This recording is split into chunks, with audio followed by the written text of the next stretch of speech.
बहुत समय पहले की बात है। उत्तर भारत के एक छोटे से गांव चंदनपुर में एक छोटी सी पहाड़ी के किनारे एक मढ़ी स्थित थी, जिसे लोग श्रद्धा से पारस मढ़ी कहते थे। ये मढ़ी एक प्राचीन साधु ऋषि ध्रुवनाथ की तपोभूमि मानी जाती थी।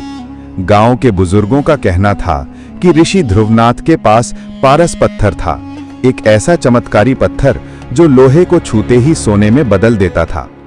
ऋषि ध्रुवनाथ जीवन भर जंगल में तपस्या करते रहे।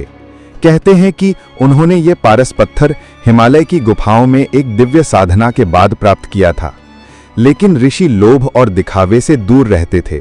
उन्होंने पारस पत्थर का प्रयोग केवल उन्हीं की मदद के लिए किया जो वास्तव में जरूरतमंद होते। समय बीतता गया।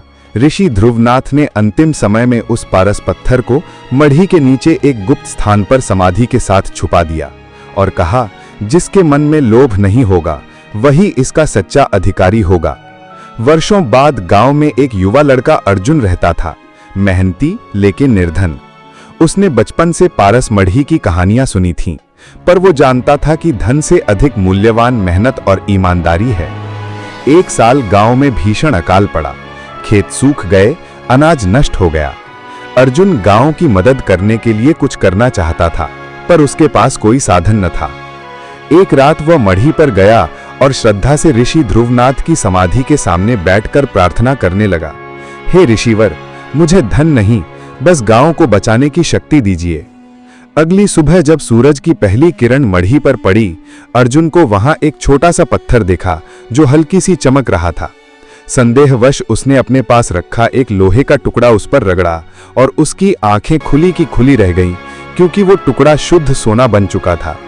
पर अर्जुन ने वो पत्थर स्वयं रखने के बजाय गांव के पुजारी को सौंप दिया और कहा, इसका उपयोग पूरे गांव की भलाई के लिए हो। पुजारी ने मढ़ी के पास एक तिजोरी बनाई जिसमें वो पत्थर सुरक्षित रखा गया और उसका प्रयोग सिर्फ जरूरतमंदों के लिए किया जाने लगा।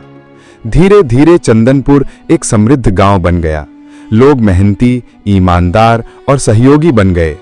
पारस मढ़ी अब सिर्फ एक चमत्कारी स्थान नहीं, बल्कि आस्था, त्याग और सहयोग का प्रतीक बन गई। आगे की कहानी जानने के लिए वीडियो को लाइक और चैनल को सब्सक्राइब जरूर करें।